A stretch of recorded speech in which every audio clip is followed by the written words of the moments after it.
Welcome to Living Chassidus. Together, let's live the Chassidus we learn. First of all, thank you for the opportunity to be back and be part of your amazing programs once again. So we're talking about hiskashrus, about a connection to the Rebbe, and what I want to talk about tonight really is what we stand to gain, the benefit we stand to receive through hiskashrus, how hiskashrus can really change our lived experience and what it has to offer us. So to really understand what we can get, there's a live crowd, I can talk to you, I don't have to talk to the camera, it's much more fun that way. So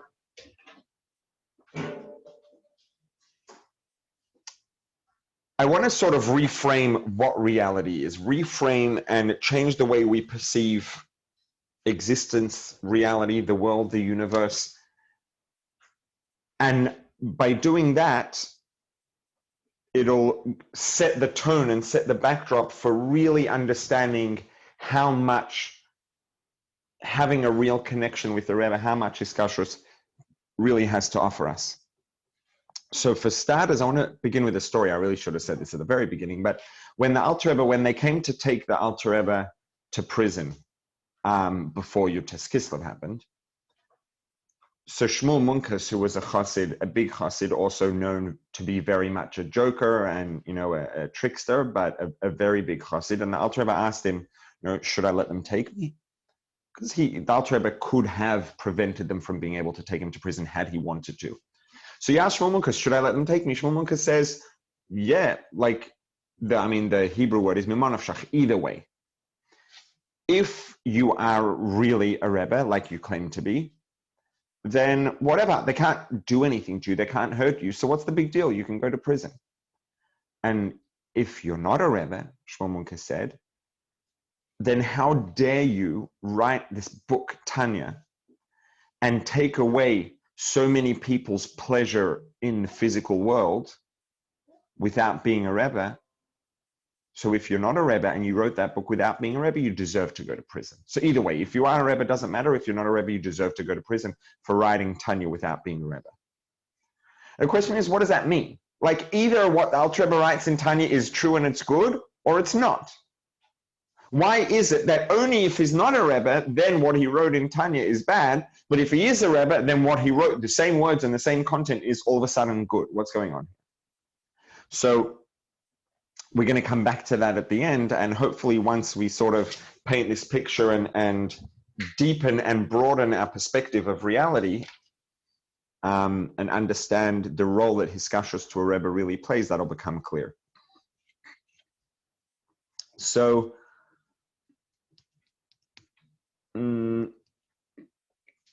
I want to talk about, I'm just pausing for a minute to process how much we're going to be able to fit in here.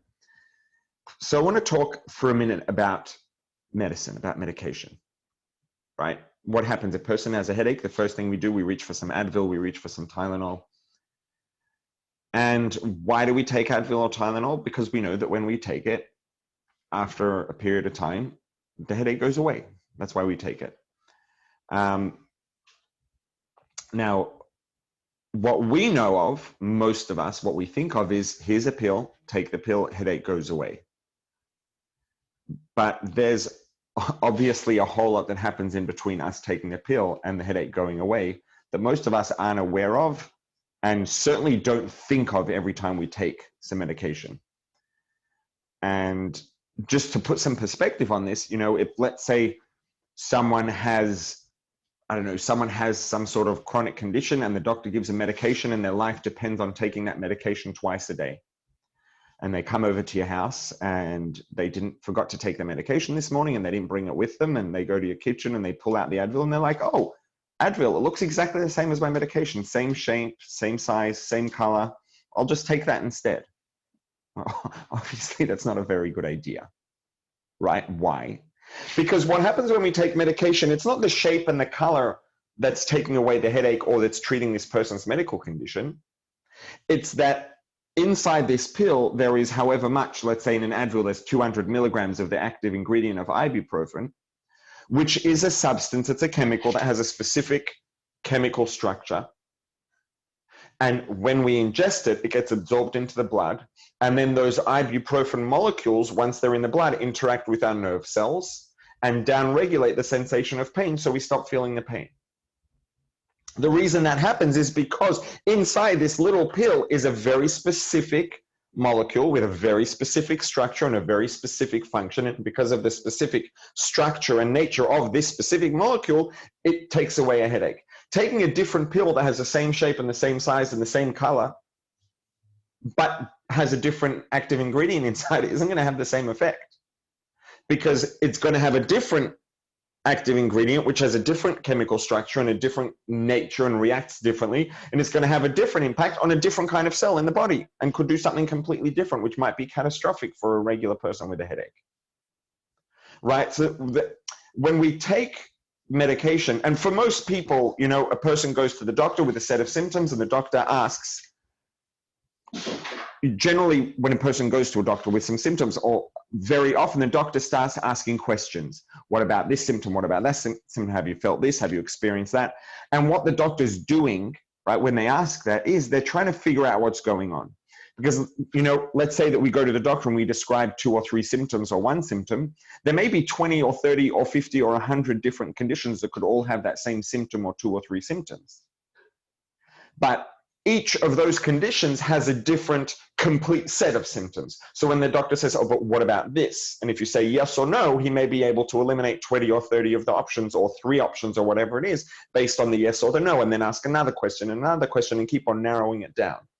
Because each condition has a different collection of symptoms because there's something different that's happening in the body. And the reason the doctor needs to figure out what's going on is because the only way to treat something effectively is to treat the specific thing that's happening with the appropriate treatment for what's happening. So the doctor needs to figure out what is going on. Once we understand what's going on, we can figure out which treatment makes sense and is appropriate. And hopefully if we get all of that right and the treatment does its job effectively, the treatment will treat the condition and make a person feel better. Right? Because there is actually something that's real that's wrong in the body. Now, we don't see it. And the doctor generally doesn't see it either, unless they do some sort of, you know, x-rays or imaging or whatever, but the doctor through the questions can figure out what's going on. There's something real. And because the problem is something real that's happening inside the body, the only way to treat it is to use the appropriate treatment that's going to treat that issue in a real way, because there are real things that are happening. There are real issues that exist and we don't see them, but the fact that we don't see them doesn't make them any less real.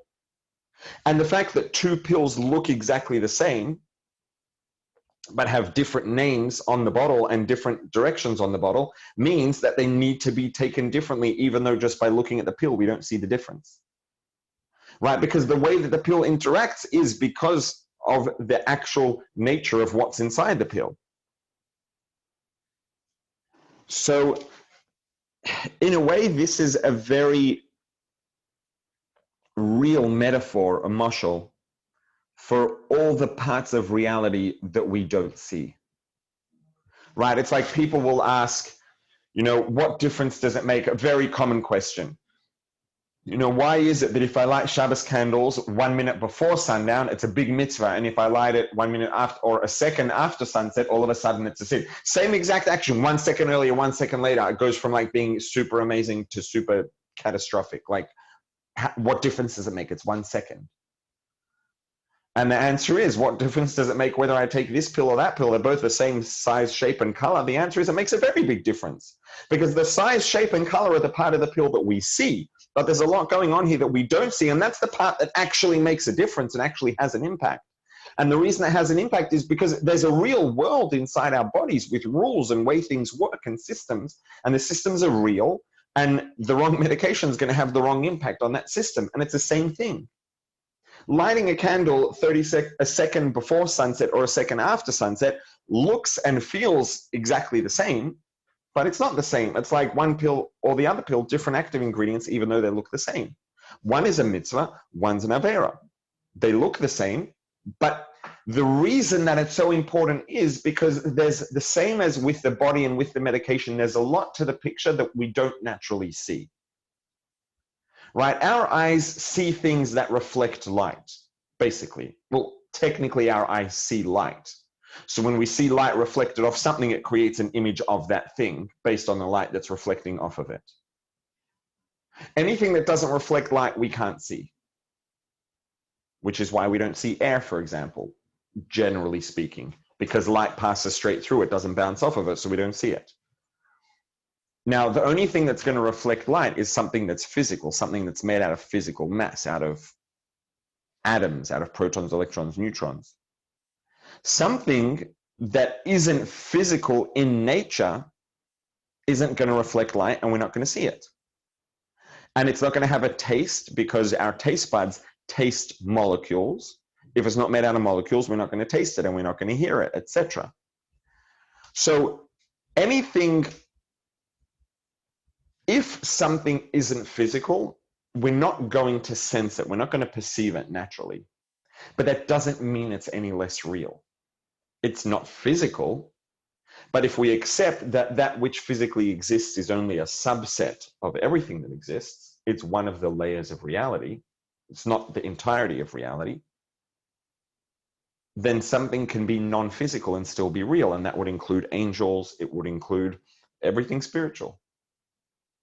So the same way that there's a whole lot going on inside the body and there's things inside the pill that we don't see, and those are really the things that actually matter and count and make a difference. There's a whole lot to the picture of existence that we don't see.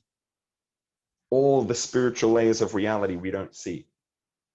But it doesn't mean that they're any less real than the physical layer of reality. It's just that we don't naturally perceive it. But because it's real, the same way that taking a pill has a real impact on the body by means of things that we don't see, but we're all well aware of how important it is to be careful with it. It's the exact same thing. We do a mitzvah, we do an avera, whatever it is, hopefully just mitzvahs. Doing it the right way has a very big impact by means of things that we don't see. Because there are many layers of reality that are non-physical, but equally as real as the physical, just that we're not naturally aware of it. So we do a mitzvah, we do something, and it has an impact, and that impact, ripples up through layers of reality. And I want to give a very simple mashal. It's not quite a mashal, but an example that's, it's a best case scenario and a little bit exaggerated. Well, it's not really exaggerated, but it's an extreme case, let's say. But it's effective to illustrate the point. Let's say, for example, that, a person, we get up in the morning and we're walking up the street, and we actually woke up and said brachas like I mentioned, drank our coffee and took a few minutes to wake up, and we're actually in a good mood, and walk up the street, and we pass someone on the street, and it's Brooklyn, so everyone else who they walked past this morning so far was just like, kept walking. And we walk past and we see them and we make eye contact and say, oh, good morning, and give them like a genuine warm smile and keep walking. And 10 seconds later, we forgot that we even saw them. We certainly forgot that we gave them a smile. But you know what? That person who just walked past 10 people who scowled at them and was maybe having a difficult morning, and then we gave them a genuine warm smile, and that could really change someone's mood. And then just imagine that that person is a preschool teacher who is on their way to teach a classroom full of, a dozen 1-year-old or 2-year-old kids for the next 6 hours. And now those dozen 1- and 2-year-old kids are going to be cared for by someone who's feeling healthy and emotionally satisfied and in a good mood, instead of someone who's cranky for those 6 hours. So now the impact of that smile has escalated to a dozen little children, and a dozen toddlers who've been cared for 6 hours by someone who's cranky or someone who's feeling emotionally satisfied and loving is a very big difference across those dozen kids. And then those dozen kids all go home to their homes and to their mothers. And then their mothers open the door and these kids come into the house. So now that smile has sent 12 happy, satisfied toddlers home to their mothers, which now means that their mothers are going to be in a much better mood than they would be if they had these cranky kids who came home from having a cranky teacher in school all day. And then when their older siblings come home from school after a long day, they're now going to be greeted at the door by their mother, who's feeling good and happy and in a good mood because we smiled at their kid's teacher in the morning.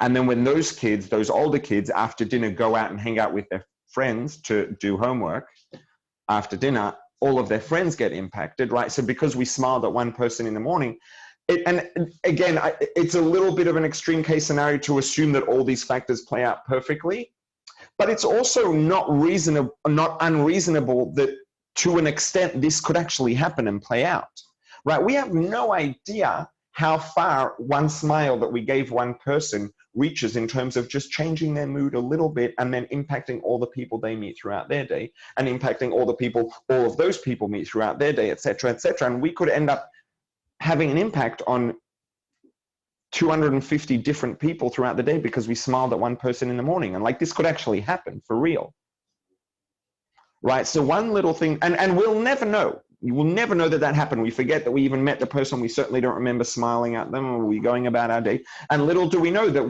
there are 250 people at the end of the day who had a better day because we smiled at one person in the morning and forgot about it 10 seconds later. So we did something that had a tremendous impact beyond anything we could have envisioned, and we'll never know about it. And this is the same of every action that we do, everything we think and say and do throughout the day. Because even if there are no people around, and even if it's not an interaction with another person who's going to interact with other people afterwards, everything we do also has an effect in other layers of reality, these non-physical layers of reality that are connected, and they're all interface with each other. And what we do, it ripples out through, the layers, and it sort of goes up and it comes back down, and it has a very big impact. Everything we do makes a very big difference. And the reason is because most of what exists isn't physical, right? The whole entire physical universe, all of physical space and the entire physical universe is one of multiple layers of existence. It's like the term multiverse is something that's used in science fiction, but the truth is that it's real. Like, we are in a universe which is part of a multiverse of multiple different universes, each of which is, has its own different nature. There's the one physical one that we experience, and then there are multiple different spiritual universes or layers of reality, each of which is as different from each other as they are from the one that we experience. And all of this is real and true, and everything that we do has this unseen impact that we don't see, and it travels up and it travels down, and it brings divinity, which we don't see and we don't feel, into our bodies, into our environments, into our surroundings. And, our actions make a difference. The same way that, let's say that someone, went to sleep in the 1500s or got frozen, whatever, in suspended animation, and then they got woken up now, and they wake up and their head hurts. And you're like, oh, just take this little pill, swallow it, and your headache will go away. They'll be like, what do you mean? Like, how is swallowing a pill going to make my pain go away? They have no concept, because they didn't have painkillers 500 years ago. You don't have to go back that far, but I don't know exactly how far. So 500 will definitely do it, right? They didn't have that. They have no, it's like, what? You want me to put a pill in, a little ball in my mouth and swallow it and my pain's going to go away? Like, what are you saying? And yeah, if, to us, it comes so naturally because we're so lucky to, despite what the news tries to tell us, because they make lots of money out of fear-mongering and making us all feel frustrated, we are very lucky to live in the greatest time ever in the history of the universe to be alive. You go back, and we're not even talking about the war. If you just go back 100 years before the wars, just life. The richest person in the world didn't have air conditioning in their home 100 years ago. So people who are struggling today financially, almost all, actually, thank you very much, actually have a better quality of life in absolute terms than the richest people in the world had just 100 years ago. We have more conveniences that they had. We have more comfort than they had, because there are comforts now that are just common even for people who aren't wealthy, that didn't even exist then. We're very, very fortunate. 100 years ago, someone got pneumonia. That was the end of it. Someone got a cold, someone got an infected cut. It was like, whatever, who knows? Baruch Hashem, today we take so much for granted, but we live in such an amazing time to be alive. But it wasn't always like that. So for someone who's coming, we take it for granted. You have a headache, you take some Advil. That's it, generally. For someone who's coming from a different world, they'll be like, well, how is just swallowing something going to take my pain away? What does one have to do with the other? Because they're not familiar with the concept of medications like that. I guess they always had herbal stuff and whatever. And the fact is that if we take it for granted, if you wouldn't take it for granted and you wouldn't be aware of it, it would seem kind of strange. Like, how is putting a little red circle thing in your mouth and swallowing it and make you feel better? And it's the same sort of thing. How is doing a mitzvah going to make a difference in the world? And the answer is because that little pill actually has chemicals in it, and now we actually know what's going on inside the body enough to be able to understand that the things that are in this pill are going to have an interact with the nerve cells in your body and make you stop feeling the pain. Same thing, the more we learn about how things really work, we understand, oh, there's a system and there are rules and things work in a certain way. And when we do a mitzvah, when we do the right thing the right way, it has an impact on spiritual things that we can't see, which number one is important in and of itself. And number two, that also ends up having a benefit or a chain reaction that ends up back down here again. And it makes a real difference by means of pathways and things that we don't see and that we're not aware of, but it doesn't make them any less true. We're aware of what Advil does when we take it, but it doesn't make it any less true. It still works. It's still real. And it's the same sort of thing. So, the things that we do make a difference. And that's because there's a lot going on. Most of that which exists we don't see and we're not consciously aware of, but it's real and it really does make a difference. And connecting to all of that and taking advantage of it is really going to be where hiskashrus becomes important. So going back to what we're talking about today, the time that we're lucky to live in, we have, the luxuries that and your average, honestly, most homeless people today have a cell phone with a data plan, which means that, being educated, information not that long ago was a total luxury. The average person, the common person, couple hundred years ago was illiterate, didn't know how to read. Learning how to read and write was a luxury for the elite, for the uber wealthy, or the people who were so gifted that the uber wealthy people recognized that it was a good investment to get them educated. Those were the few people who knew how to read and write a couple hundred years ago, almost no one. Information education was a complete luxury. Today, there are homeless people who have the entirety of information known to mankind available at their fingertips on their cell phone. So we live today with luxuries that were unimaginable not that long ago. 30 years ago, no one would have imagined that your average person on the street has a cell phone with Google and more computing power than, the rockets that put man on the moon not that long ago. So this luxury of information, the fact that the time that we live in has given us, I would say, people talk about today it being the information age, right? Because that's ultimately the thing that we have that's so different today, is that the totality of information is available to everyone. If you have the time and the patience to sit and sift through it and to look, you can find out just about anything you need to know for free on Google, just about. And that's amazing, because information is one of the most valuable things that exists, because information about any given thing empowers us to make the most of that thing. Information really is investing in information would be definitely among the greatest investments that a person can make in whatever it is that we're interested in. Information is power. Information is ability. Information is potential. And another, I would say, one of the luxuries maybe that, that that is very common today. In a sense, some of the problems that are increasing today, that are sort of becoming more and more widespread and more relevant, some of them in many ways are actually an outcome of the extent of luxury that we have in our lives. 100 years ago, people didn't have time for most of the problems that a lot of people are struggling with today. People opened their eyes in the morning, they got out of bed, they went to work in the field when they were 6 years old, from when the sun rose until the sun set, and then they ran home to try to get home before they got eaten by something. And if they worked hard enough all day, every day, they might be lucky and have a piece of bread to eat and some water to drink. That was basically, and it sounds like an exaggeration, but that was pretty much life for almost everyone, for almost the entirety of human existence.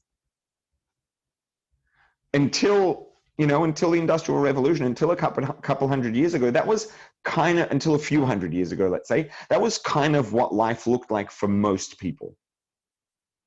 And there are people alive today who that's what life was like. I remember, my grandfather, passed away a couple of years ago.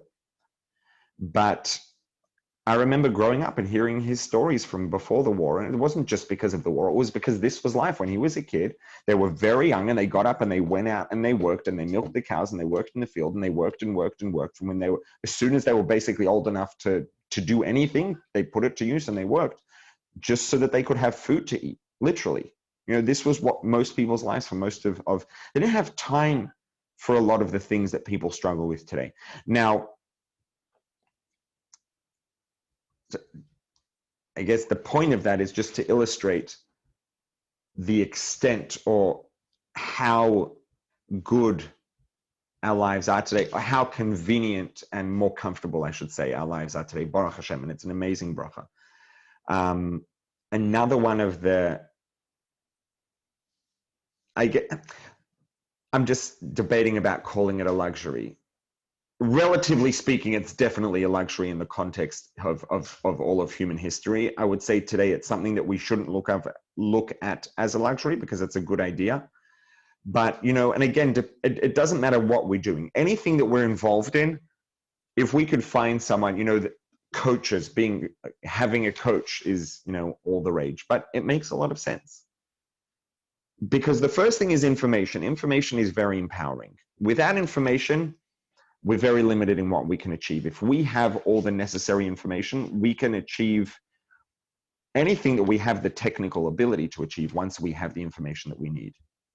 But there's also a limit to how much we can learn from just reading, from learning information. If we can speak to someone who has experience in doing what we want to do, who's done it before, who's done it for many times over a long period of time, the insight we can get from them is invaluable even compared to just information, because now we're talking about information plus human experience, plus someone who has insight that we can't get just from information because they've experienced that thing that we haven't experienced yet, right? And so, to get a life coach who's 21 years old and has an Instagram account promoting themselves as a life coach and basically hasn't lived past high school, good for them if they can get people to pay them. Well done.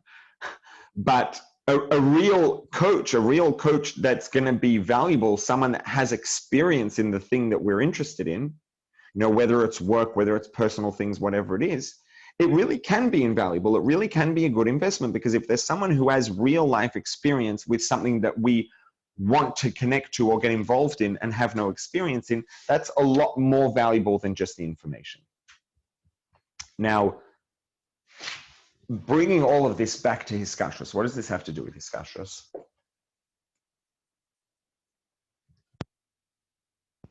Because spirituality and everything that exists spiritually, all of that is as real as the physical, as the things we do relate to. And it's as important. The problem is that we don't see it, we don't hear it, we don't feel it, we don't taste it, we don't smell it. So if there's something that we know is important and we don't have access to it, what's the first step? The first thing you do, Google. learn about it. Right, and so the Alter Rebbe wanted to give this to us. The Alter Rebbe said that, or the Alter Rebbe's priority was that every single Jew should have the opportunity and the ability to have their own personal, experiential, emotional relationship with Hashem as a person. And, it's relatively easy for us to have emotional connections and relationships with people because we relate to people. We know people. You see someone, you already have a certain amount that you know about them. The more time you spend with someone, the more you talk to them, the better you get to know them, the more you know about them. We can't take Hashem out for coffee, right? Getting to know Hashem is not something we can do using our 5 senses, which is what we usually use to get to know people. So, as you know, if we just go based on our senses, Hashem, for all intents and purposes, might as well not exist because we have no way to sense or experience Hashem directly.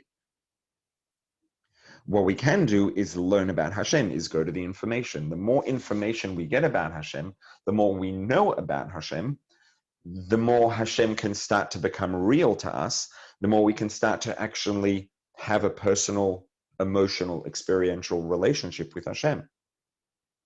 So the first step number 1 is Google. Step number 1 is information. Step number 2, right? If there's something that we want to get better at, something that we want to succeed at, something we want to improve at, the first thing to do is to get the information that we need. Once we have as much information as we can get and we've gotten as much as we can out of the available information, if we want to take it up a level, it's a good idea to talk to someone who actually has experience, who's actually interacted with whatever it is that we want to get involved in. Someone who has experience, who can give us the insight that the information isn't going to give us. They give us the insight of how this information actually plays out in real time in the real world. So the question is, who's going to fill this role of coach? Who's going to be the person who is in a position to give us insight and connection and experience into that which doesn't physically exist, because we're all in the same boat. So the information that Alter Rebbe and all the Rabbeim gave us, that's what Chassidus is. Chassidus is the information that gives us the ability, if we take the time and put in the effort to actually learn it, to start to know a little about Hashem, and over time to know more and more about Hashem, so that Hashem can start to actually become more real to us, and we can start to develop a disposition towards Hashem and a relationship with Hashem. We have to know who and what Hashem is to be able to have a relationship. But there's still a limit to how much of a relationship you can have based on information. At the end of the day, we're people, right? And information is good and nice. First of all, it's very hard. Like, let's be real and honest. It's very hard to just by means of learning to get to the point where Hashem is real enough to us that we actually have feelings towards Hashem, just by learning about Hashem. Is it possible? Yeah, it's possible. It's easier said than done. And it's a huge amount of work for every tiny little bit of progress that we make. It's a big ask. And realistically speaking, there are very serious limits on the extent to which Hashem is going to become real just through learning. So what we need is, the equivalent of a coach. What we need is someone who does have that real life experience and interaction that we don't have. The issue is that we're all in the same boat. Why are we all in the same boat? Because all of us have a neshama, which is part of Hashem. Then that neshama interacts with and sort of is buried within a nefesh habahamis, and a human animal soul. The thing that makes a human body into a human being, a human person alive, is that human animal soul. And a human animal soul is self-interested, which it's supposed to be, right? Everything, the biological function of any living organism is to look after itself and to perpetuate its existence and the existence of its species, which means that there's nothing wrong with the nature of the human animal soul being self-interested and looking after itself. It's supposed to. That being said, as people with minds and the ability to understand abstract ideas, which animals are not able to do, it's our job to rise above that. but it's always going to rise above it to the degree that Hashem becomes real to us is always going to be an uphill battle, because our neshama, our godly soul, that part of Hashem within us, has to always work through this human animal soul. And a human animal soul is self-centered, it's self-interested, which it's supposed to be. It's not a criticism, it's just the way it is, it's reality. And the neshama, if it wants to connect to Hashem, is always working against this opacity, this thing that's in the way, which is this self-interested animal soul that looks after itself and just doesn't relate to divinity, doesn't relate to godliness. And it's always has to work against and through that barrier. And this is where a Rebbe is different. And a Rebbe is unique in that a Rebbe is a person, a human being with a body and with feelings and with a human experience. But minus the layers that separate it, minus the ego and the self-centeredness that covers over the part of Hashem that's inside of him. And that makes a challenge, that introduces the challenge in our experience in terms of actually relating to Hashem and experiencing Hashem. So because a true tzaddik, a Rebbe, a Nossi, is a human being, minus the layers that get in the way to experiencing Hashem directly, there is now a person who we can connect to and relate to and have a relationship with, who does have that insight and that connection and that experience of Hashem directly in a way that we can't. And this is why Shmuel Munker said to the Alter Rebbe, if you're not really a Rebbe, and you wrote the book Tanya and convinced all these people to take away their sense of pleasure in physical things, and you did that without really being a Rebbe, you deserve to go to prison. Implying that if you really are a Rebbe, then it's okay to do that. Why? Because if you really are a Rebbe, he's saying to him, then you have that transparency to Hashem, to divinity, and you are able to give your Chassidim, through their hiskashrus, their connection with you, you can give them a connection to Hashem that's impossible for them to achieve on their own.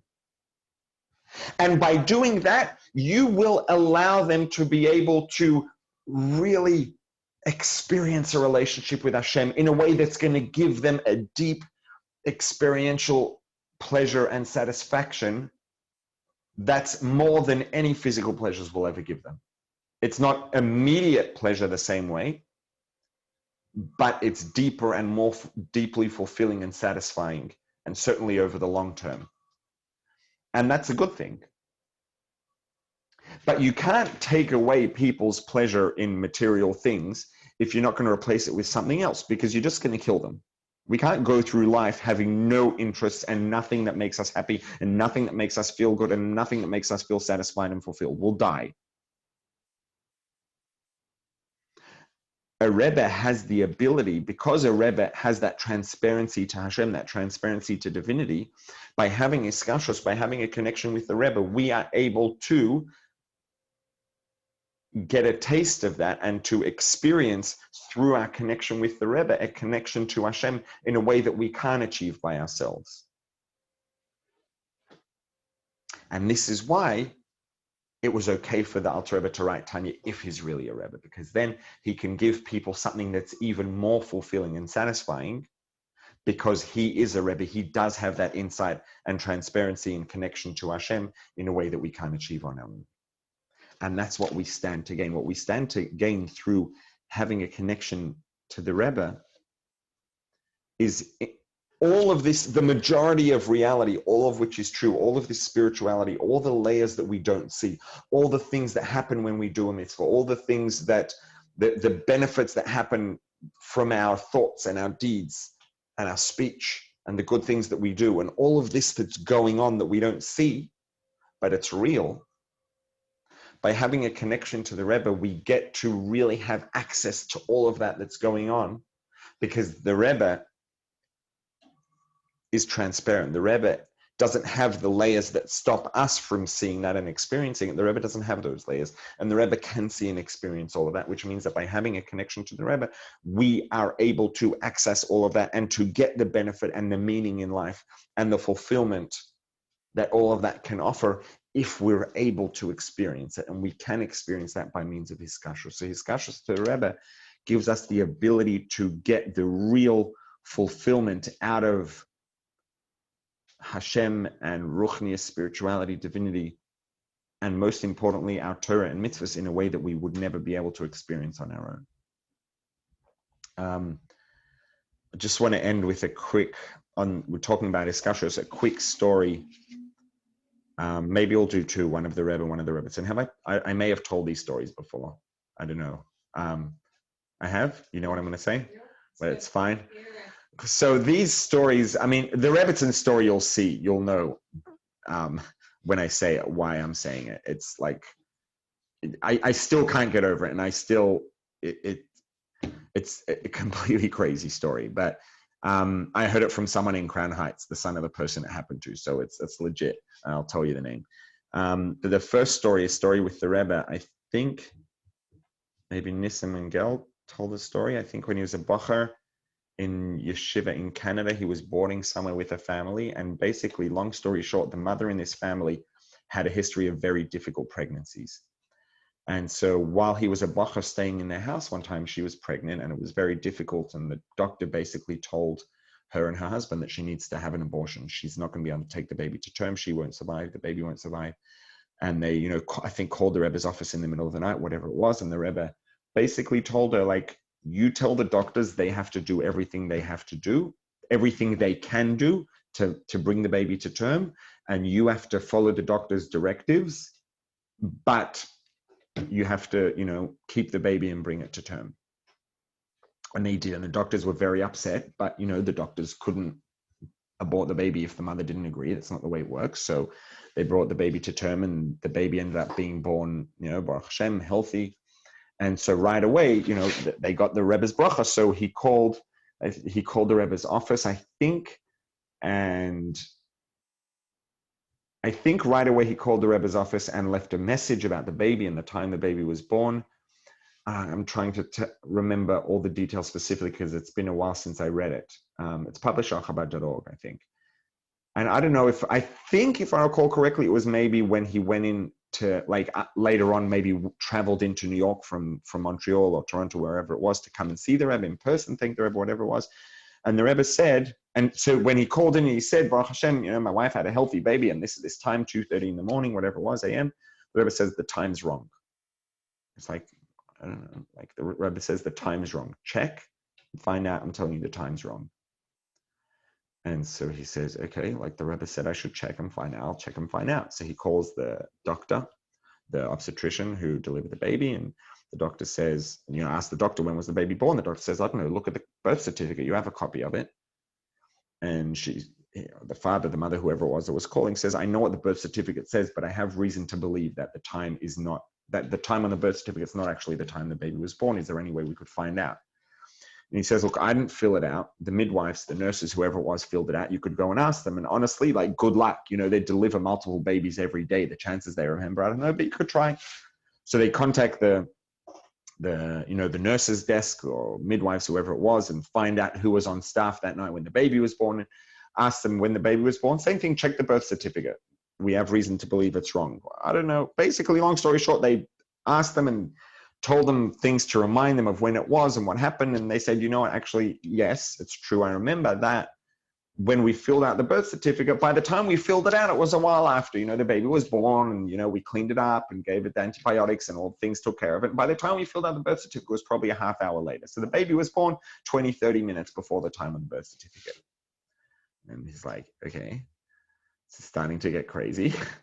Comes back to the Rebbe and says that we looked into it and the time on the birth certificate was wrong. The baby was actually born 20, 30 minutes earlier, whatever it was. And so he asked the Rebbe, how did the Rebbe know that the time was wrong? And the Rebbe says, I was awake that night waiting for your baby to be born. I couldn't fall asleep. And I know that I was asleep before the time on the birth certificate.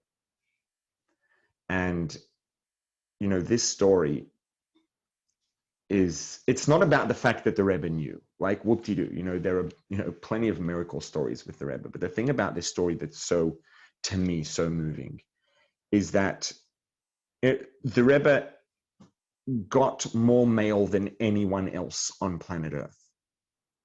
And the Rebbe dealt with more people's issues than anyone else in the history of humanity. And 6 months, or however long it was, after these parents asked the Rebbe for a bracha, the Rebbe was laying awake at night, unable to fall asleep, until this baby in a different country was born healthy. And so this is, and this is, I think, also a very important part of hiskashrus that often gets missed. Because people talk about, think of the Rebbe and how holy the Rebbe is and spiritual and miracles and all these things. And all of that's true and amazing, but all of that is irrelevant if the Rebbe is not, a real person. Because there's Hashem, there's Hashem too. Hashem's pretty good, right? But Hashem's not a person, which means that there are some issues that we have and some challenges in terms of having a relationship with Hashem. The whole point of a Rebbe is that a Rebbe is very human and thinks and cares about the Chassidim. And, having hiskashrus to a Rebbe means having hiskashrus to someone who's literally laying awake at night thinking about the problems of people who contacted him 6 months ago and live in a different country. And the story about the Rebbetzin, or a couple of minutes over, can I keep going for a bit? Yeah. So I heard this story firsthand from Dovi Brower, lives on Crown Street. So this story happened with his father, Professor Brower, who lives in Montreal. He's a professor in McGill University. And so this story happened, I think when this happened was in the 90s. He was at an academic conference. If I recall correctly, it was in Texas, I think. He was at a big academic conference. And he bumped into a professor there, someone very senior. I don't know, a professor, but someone very senior who had been on the board when he was offered his job decades earlier before that.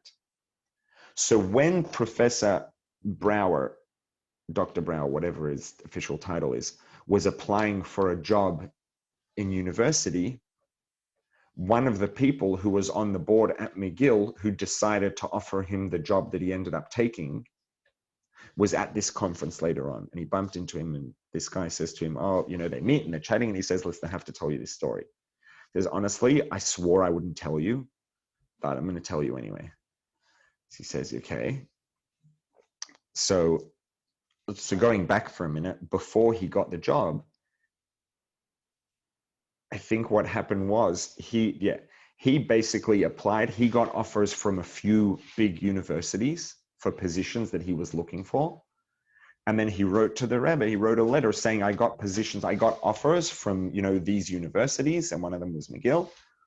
And, I asked for the Rebbe's bracha and suggested which one he should take. And the Rebbe eventually, I think, sent back, I don't know if he wrote McGill or circled McGill on the letter, but the Rebbe told him to take that position at McGill, which he ended up taking and keeping for decades.